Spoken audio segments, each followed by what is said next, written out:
So the first half of this video is going to be a non-spoiler review of My Friend Dahmer. Now, you can't really spoil this unless you don't know who Jeffrey Dahmer is, in which case I recommend just going and watching this because it'd be a pretty interesting experience watching this movie having no idea who Jeffrey Dahmer is. My review will spoil that. And then the last half of the video, I'm going to talk about Jeffrey Dahmer a bit and what makes him different than other serial killers, compare and contrast, and give my interpretation of what I think drove him. So if you don't know Jeffrey Dahmer, he's a serial killer, and a very famous serial killer. Maybe Jack the Ripper, Ted Bundy are ahead of him in notoriety, but he's right behind those guys. And what makes him so famous, it wasn't the high body count, it wasn't that he was very clever in evading police, it wasn't that he was particularly brutal with his victims. As far as serial killers go, he's fairly gentle. He didn't torture his victims, he drugged them and then strangled them so they didn't really feel much pain. What makes Dahmer so famous is the weird, unexplainable, depraved things he would do with people after he killed them, the necrophilia, the cannibalism. And if you want to understand just how famous Dahmer is, Katy Perry, a very famous song, one of her big songs, Dark Horse,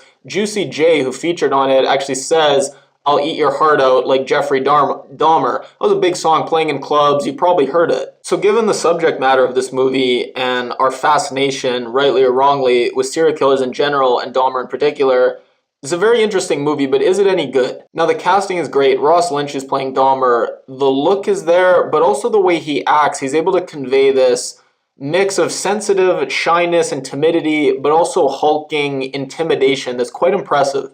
And Alex Wolff plays the real-life friend of Dahmer, who wrote a book, and that's what this movie's based on. He's quite good as well. I've seen him in a few things now. Very underrated actor. And then Vincent Kartheiser. He's my favorite character from Mad Men. He has a small role in this, but it's really nice to see him. Now we see some predictable elements that we might expect. Dahmer seems like a loner, not a lot of friends, seems to deal with some mild bullying. His mom, I know it's always popular to blame the parents, in particular the mother, but it really does seem like she didn't help in this case. One, if you know the story, she has been diagnosed with borderline personality disorder. They convey this, that she does seem a little bit off, and also not a very good mother. I wouldn't say abusive, but definitely there's neglect there, and also a very hostile environment with her fighting with a spouse all the time. And there's this one scene in particular that stands out where the mom makes the family eat bloody chicken that she's prepared as some kind of twisted life lesson. But that aside, what surprises you the most about Dahmer's upbringing is how he went from loner to a kind of class clown, where he was doing these outrageous antics and pranks and practical jokes and had people laughing kind of at him, kind of with him. And it's really interesting to think, where did this desire come from? Was it just a need for attention? Did he get off on kind of debasing and humiliating himself? Was this his misguided attempt to reach out to people and try to get approval? And these practical jokes, it becomes all the more interesting when you know the story of how Dahmer died. He died in prison. One of his fellow inmates killed him, and one of the reasons he gave was because Dahmer would always do these very dark, morbid jokes, and they made him uncomfortable. And when you know about Dahmer's life and how it turned out, it makes a lot of things you see in the movie just hit that much harder. His dad at one point tries to have a heart-to-heart with him and really opens up and says, "Look, you being a loner, it hurts me a lot because I see those same traits in myself. I spent too much time in the chemistry lab, so I just want you to have what I never had, friends and stuff." And when you know that any attempt by the father to be a good dad and to guide him on the right path, you know it's ultimately doomed. It's even more painful seeing it, and it's almost even more painful seeing those scenes than the scenes when it seems like his dad's not being that great a dad. And it's even more painful when you see the dad give Dahmer weights because he says, "Look, I want you to, maybe feel better about yourself if you look a little better." And it's so painful because Dahmer's first victim, he actually killed him with those same weights that his dad gave him. At one point, Dahmer's watching someone jogging, and the camera zooms in on the jogger's calves. And if you know about Dahmer's sexual predilections, that gives it even more weight. And if all that wasn't subtle enough, at one point, Dahmer actually says to another one of his classmates, "I wonder what your insides look like." And the way he says it, just the sentence alone, you could pass it off as, "Oh, that's just some weird thing that some weird kids say." But the tone and the look in his eye as he says it, you sense that the person he's saying it to has a sense that there could be really something wrong with him. And what was interesting is the film portrayed Dahmer as struggling against these urges he had rather than just giving into them all the time. So at one point, he takes a dog out and seems to want to cut the dog open, but at the last second he doesn't and sends the dog away. At another point, he's waiting for a jogger with a bat, and he ends up chickening out and not doing it. Not chickening out, I shouldn't say that. He ends up not doing it, and then he takes out his frustration and starts slamming the bat against a tree. And it's interesting, why is he slamming the bat? Is it because he hates himself and his urges, or is it because he's mad at himself for chickening out and not having the the courage, I guess, misguided courage, obviously, to follow through on it? Or is he just has this rage and aggression that he wants to take out on the world, and he has to take it out on something, so he chooses the tree? And then going back to him wanting to cut open the dog, a lot of the times they show him picking up roadkill, kind of dissecting and looking at the insides.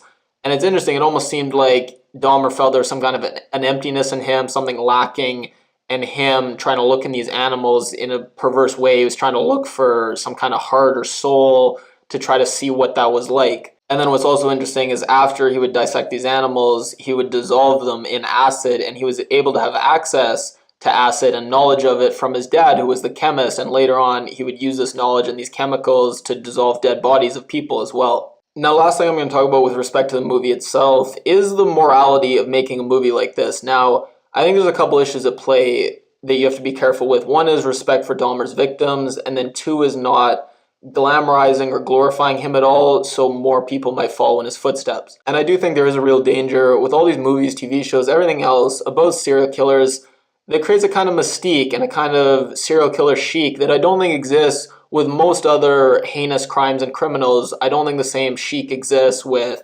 rapists or pedophiles or domestic abusers, and there shouldn't be a difference, honestly. Like, we should view them in the same light. They're all monsters, and I definitely am guilty of this as well in this review. You know, I'm analyzing and making it very interesting when I don't know what the morality of that is. In some sense, I think it's problematic. And I do think this movie really does humanize Dahmer, try to make him sympathetic, give a very positive portrayal, and kind of show him in the best possible light you could.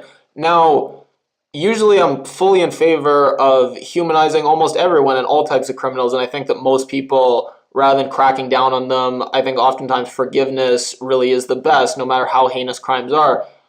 Serial killers, I think, might be one minor exception. Oftentimes serial killers, they really don't have a conscience. They really have incredibly high recidivism. In some sense, they're at times beyond help. And I also, as I said, I think oftentimes serial killers are afforded this kind of rock star status that other criminals aren't. So is it really necessary to make more movies humanizing serial killers in particular? Again, as far as all criminals go, I do believe that they should be humanized, and we do demonize them to an extent that we shouldn't. With serial killers, to some extent, I don't think we demonize them enough, as weird as that sounds. And understand that Dahmer, right till the end, seemed incredibly unrepentant about his crimes. And this is from not just other inmates, but people like the pastor at the prison there. They said really didn't have remorse.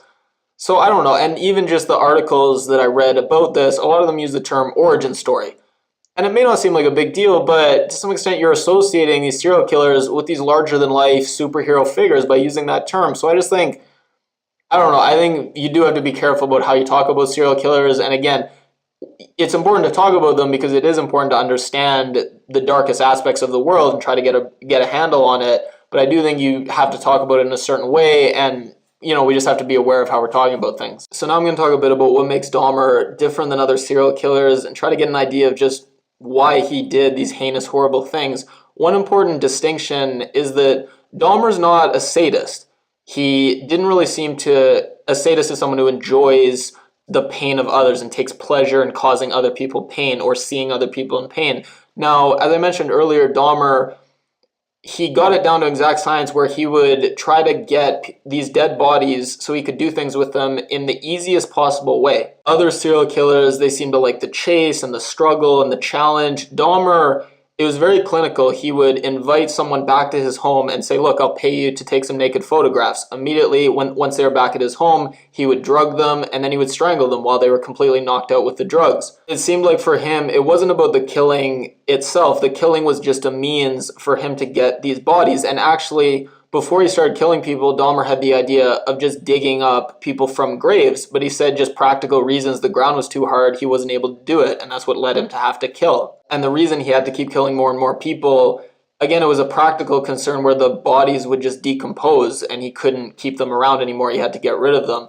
And eventually, towards the end, as he got more and more victims, he started trying to figure out a way to put acid in someone's brain so they would be completely like a dead body, completely non-responsive, not able to move, but still technically alive, so they wouldn't decompose. So again, it seemed like Dahmer was just trying to refine his method and find a way to have dead bodies around that he could do things with, but as far as the actual killing, the actual going out, it seemed like he could take that or leave that. That wasn't important to him. But why did he want to get these dead bodies? Why was that important to him?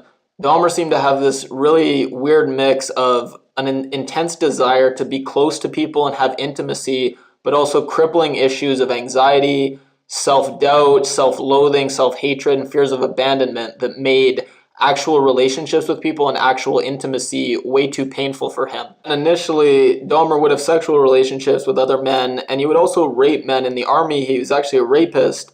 But what he didn't like about that was how he said he didn't like how people would move. And it seemed like he just had this fear of people rejecting him, not liking him, and just very shy. And when he was around someone who was dead or a skull, just an inanimate object, he could finally just be himself and be relaxed. And it was interesting. Dahmer was an alcoholic, which is relatively rare among serial killers.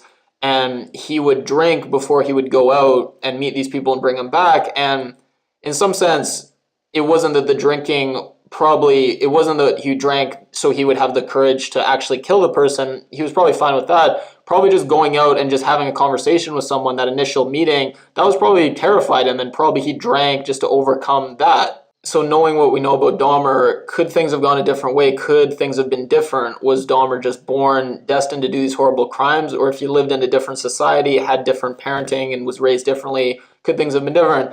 Maybe, maybe not. I think you could say, look, if his mom just gave him this kind of unconditional love and told him that he had value, he wouldn't have hated himself so much. He wouldn't have feared abandonment, rejection so much. But that's debatable. And you could say if society didn't stigmatize homosexuality, particularly back then when Dahmer was around, you could say, well, then he wouldn't have hated himself and hated his urges so much, and maybe he would have been able to have just a normal consensual relationship with someone.